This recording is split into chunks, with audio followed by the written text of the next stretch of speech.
बहुत समय पहले एक पुराने और भीड़ भाड़ वाले शहर के किनारे टेढ़ी मेढ़ी गलियों से होते हुए टूटी फूटी झोपड़ियों का एक मोहल्ला था, जहां धूल उड़ती रहती थी और हवा में हमेशा किसी न किसी के बोलने, हंसने, रोने या काम करने की आवाजें गूंजती रहती थीं। वहीं एक छोटी सी मिट्टी की दीवारों वाली जर्जर झोपड़ी में एक गरीब लड़का अलादीन अपनी मां के साथ रहता था। उनकी जिंदगी कठिनाइयों से भरी हुई थी। कभी खाने को रोटी होती, कभी सिर्फ पानी पीकर सोना पड़ता। अलादीन की मां सुबह सुबह पड़ोस के घरों में काम करती और अलादीन कभी बाजार में छोटी मोटी चीजें बेचता, कभी किसी के कामों में मदद करता। मगर उनके चेहरों पर इन मुश्किलों के बावजूद उम्मीद की एक हल्की सी किरण हमेशा रहती थी। एक दिन जब अलादीन बाजार में घूम रहा था तो दूर से एक अजनबी आदमी आता दिखाई दिया।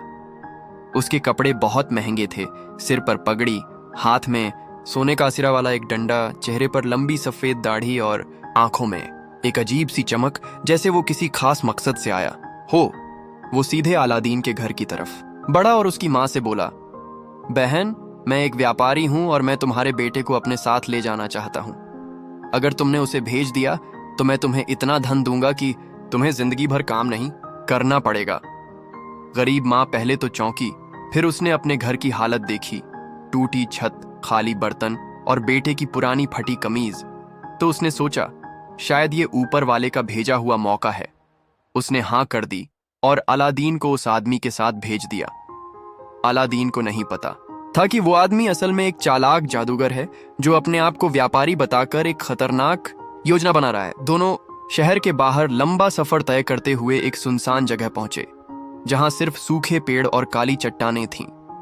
जादूगर ने इधर उधर देखा, फिर अपनी जेब से एक चमकता हुआ चूर्ण निकाला और जमीन पर फेंकते ही एक तेज धमाका हुआ। हवा में अजीब सी गंध फैल गई और जमीन फटने लगी।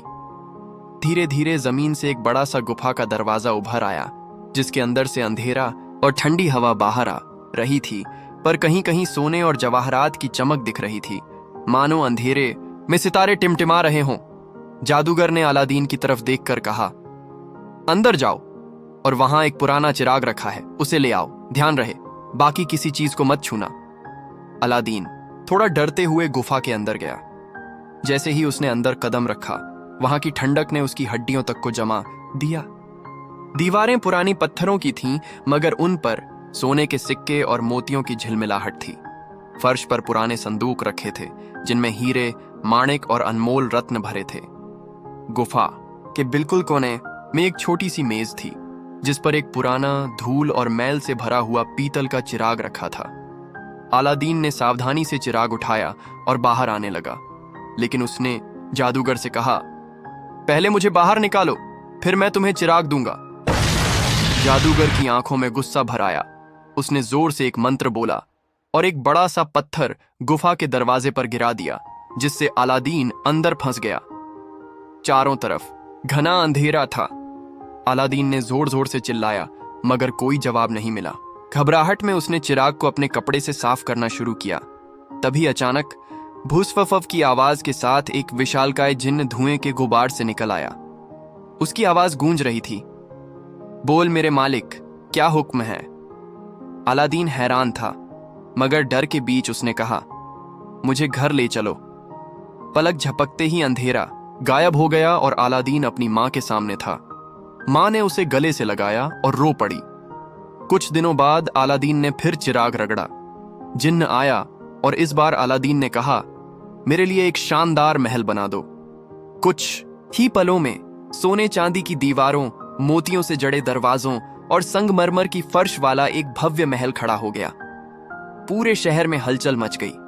अलादीन अब शहर का सबसे अमीर आदमी था और जल्द ही उसकी शादी राजा की बेटी, सुंदर और बुद्धिमान राजकुमारी से हो गई। लेकिन दूर कहीं वही जादूगर ये सब देख रहा था।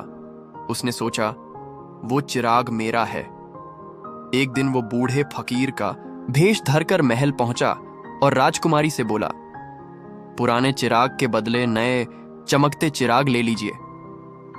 राजकुमारी ने बिना सोचे समझे अलादीन का जादुई चिराग उस बूढ़े फकीर को दे दिया। जैसे ही चिराग जादूगर के हाथ में आया, उसने उसे रगड़ा और जिन्न से कहा, अलादीन का महल रेगिस्तान में ले जाओ।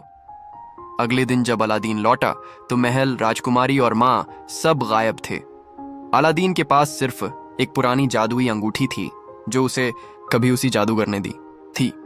उसने अंगूठी रगड़ी और एक दूसरा थोड़ा छोटा जिन्न प्रकट हुआ। अलादीन ने कहा, मुझे वहां ले चलो जहां मेरा महल है।